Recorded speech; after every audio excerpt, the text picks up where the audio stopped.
Tuhan sertamu dan sertamu juga. Inilah Injil Yesus Kristus menurut Matius. Dimuliakanlah Tuhan. Sekali peristiwa, datanglah Petrus kepada Yesus dan berkata, "Tuhan, sampai berapa kalikah aku harus mengampuni saudaraku jika ia berbuat dosa terhadap aku? Sampai 7 kali?" Yesus berkata kepadanya, "Bukan. Aku berkata kepadamu, bukan sampai 7 kali, melainkan sampai 70 kali 7 kali. Sebab hal kerajaan surga itu seumpama seorang raja yang hendak mengadakan perhitungan dengan hamba-hambanya. Ketika ia mulai mengadakan perhitungan itu, dihadapkanlah kepadanya seorang yang berhutang 10.000 talenta. Tetapi karena orang itu tidak mampu melunasi hutangnya, raja itu memerintahkan supaya ia dijual beserta anak istri dan segala miliknya untuk membayar hutangnya.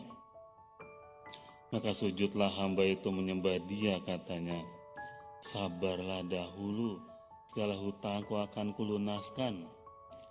Lalu tergeraklah hati raja itu oleh belas kasihan akan hamba itu, sehingga ia membebaskannya dan menghapuskan hutangnya. Tetapi ketika hamba itu keluar, ia bertemu dengan seorang hamba lain yang berhutang 100 dinar kepadanya. Ia menangkap dan mencekik kawannya itu, katanya, 'Bayar hutangmu.' Maka sujudlah kawannya itu dan memohon kepadanya, 'Sabarlah dahulu, hutangku itu akan kulunaskan.' Tetapi ia menolak dan menyerahkan kawannya itu ke dalam penjara sampai dilunaskannya segala hutang itu. Melihat itu, kawan-kawan yang lain sangat sedih, lalu menyampaikan segala yang terjadi kepada tuan mereka. Maka raja itu menyuruh memanggil hamba pertama tadi dan berkata kepadanya, 'Hai hamba yang jahat, seluruh hutangmu telah kuhapuskan karena engkau memohon kepadaku.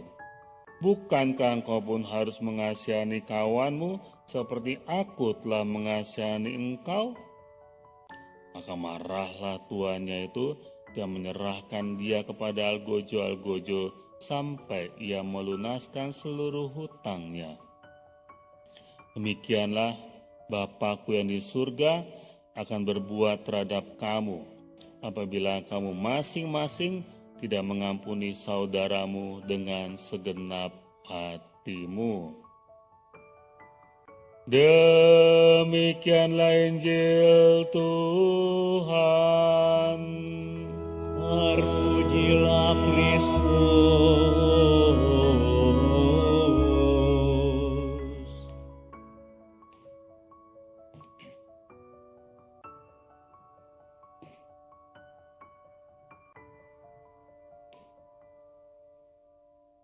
Bapak Ibu saudara-saudari yang dikasihi Tuhan, pada hari ini bacaan Injil berkisah tentang berapa banyak kita harus mengampuni, dan dijawab oleh Yesus dengan sebuah perumpamaan tentang seorang raja yang menghapuskan hutang hambanya. Dan saat saya membaca teks Injil hari ini, saya teringat akan sebuah cerita. Pada suatu ketika, Raja Langit mengundang para hewan-hewan di dunia untuk datang ke tempatnya untuk merayakan sebuah pesta. Semua diundang, tak terkecuali juga hewan-hewan yang ada di daratan. Tetapi ada satu hewan yang tidak bisa datang karena dia tidak punya sayap, yaitu kura-kura. Tapi syukur pada Tuhan bahwa dia punya seorang teman Raja Wali yang kebetulan istrinya tengah sakit. Lalu dia meminjamkan sayap dari istrinya itu supaya kura-kura ini bisa terbang ke langit. Lalu singkat cerita, kura-kura itu bisa sampai ke tempat si Raja Langit itu.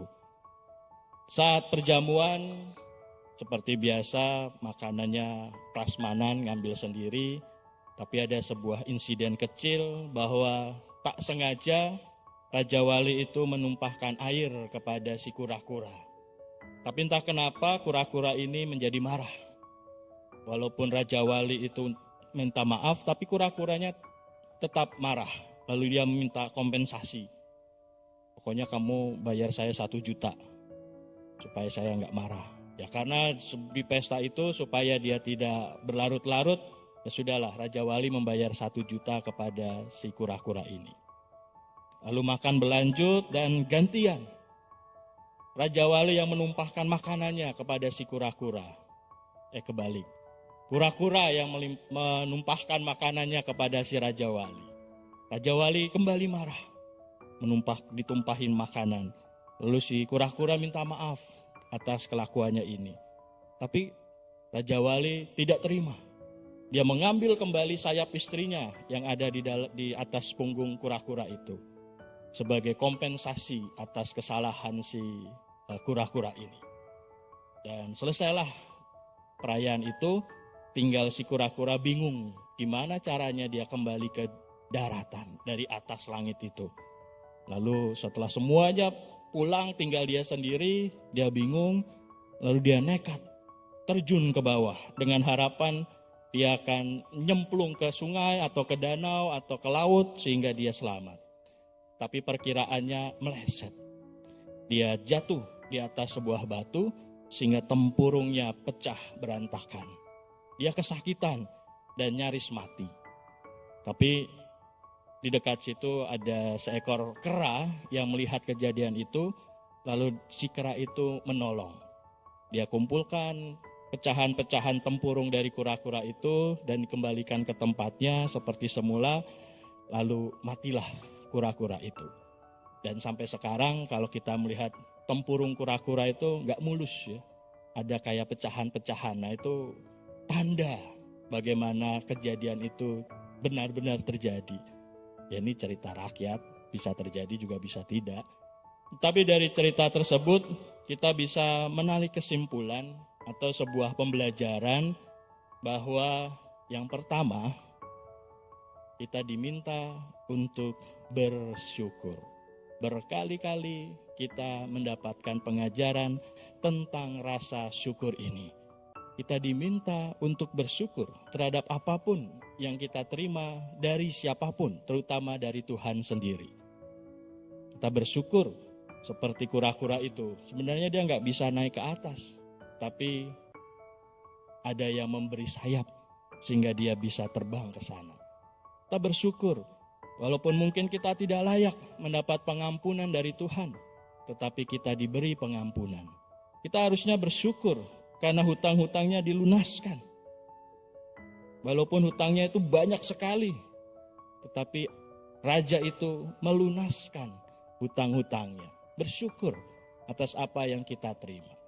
Tetapi seringkali kita lalai akan rasa syukur ini. Kita seperti kura-kura tadi yang tidak sadar bahwa kita diberi begitu banyak anugerah dari Tuhan. Kita tidak sadar bahwa kita diberi begitu banyak hal-hal yang menggembirakan dan membuat kita bersuka cita. Kita hanya melihat kesusahan, kita hanya melihat bahwa orang lain menyakiti kita. Kita hanya melihat bahwa orang lain merugikan kita. Kita tidak melihat bahwa ada sesuatu yang baik yang sudah kita alami dan kita rasakan. Maka yang pertama yang bisa kita renungkan dalam perayaan Ekaristi hari ini, bagaimana kita mau bersyukur. Poin kedua yang mau kita renungkan bersama adalah dengan rasa syukur tadi, kita hendaknya juga melupakan niat kita untuk balas dendam. Bapak, Ibu, saudara-saudari yang terkasih, bacaan hari ini diawali oleh sebuah pertanyaan Petrus kepada Yesus. Berapa kali saya harus mengampuni saudaraku bila ia berbuat dosa? Sampai 7 kali? Mengapa Petrus mengambil angka 7 sebagai bagian dari pertanyaan itu? Berapa kali saya harus mengampuni? Karena bagi orang Yahudi, mengampuni sesama yang bersalah itu maksimal 3 kali. Itu pun juga sesuatu yang luar biasa. 3 kali mengampuni sesamanya. Sedangkan Petrus 7, artinya sudah lebih dari yang seharusnya diberikan sebagai pengampunan. Sebenarnya Petrus berbangga, wah 7 itu lebih baik ya daripada 3. Tetapi Yesus mengatakan bukan 7, tapi 70 kali 7 kali. Artinya gak perlulah kamu menghitung-hitung berapa kali kamu mengampuni sesamamu. Tidak perlulah kamu memberikan sebuah perhitungan terhadap berapa kali kamu memberi ampun kepada sesama. Yang penting adalah kamu memaafkan orang yang bersalah kepada kamu. Tapi mungkin kita timbul pertanyaan kemudian, lah itu si rajanya kok setelah tahu bahwa hambanya ini tidak berbuat baik, kok langsung menghukumnya? Bukannya harusnya mengampuni dia kan 70 kali 7. Ya kalau hambanya salah ya diampuni lagi lah. Seperti itu kan baru sekali diampuni. Dihapuskan dosa-dosanya. Ini kan harusnya 70 kali 7. Ini baru sekali salah langsung dibuang. Berarti kan gak konsisten. Bapak Ibu, saudara-saudari, kita perlu tahu siapa raja yang dimaksudkan oleh Yesus. Raja itu tak lain dan tak bukan adalah Allah sendiri. Artinya yang memberi pengampunan dan juga yang memberi pengadilan kepada kita adalah Allah sendiri.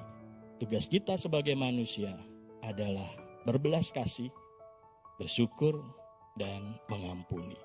Urusan balas dendam, urusan menghukum, urusan mengadili sesama yang menyakiti hati kita serahkan pada Tuhan. Maka kalau kita berdoa, ya Tuhan saya mengampuni saudara saya melupakan kesalahannya dia, dan saya serahkan dia ke dalam tangan kuasa-Mu.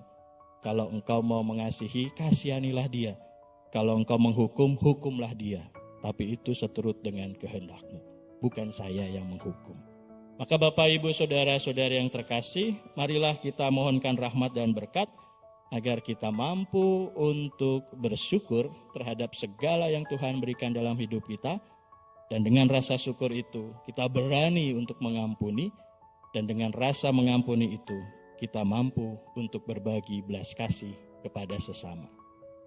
Maka marilah sekali lagi mohonkan rahmat Roh Kudus itu agar kita mampu untuk berbagi kasih kepada orang lain.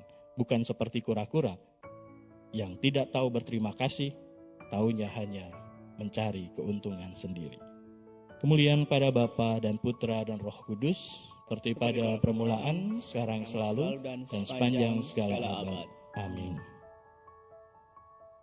Demikianlah Bapa-Ku yang di surga akan berbuat terhadap kamu apabila kamu masing-masing tidak mengampuni saudaramu dengan segenap hatimu.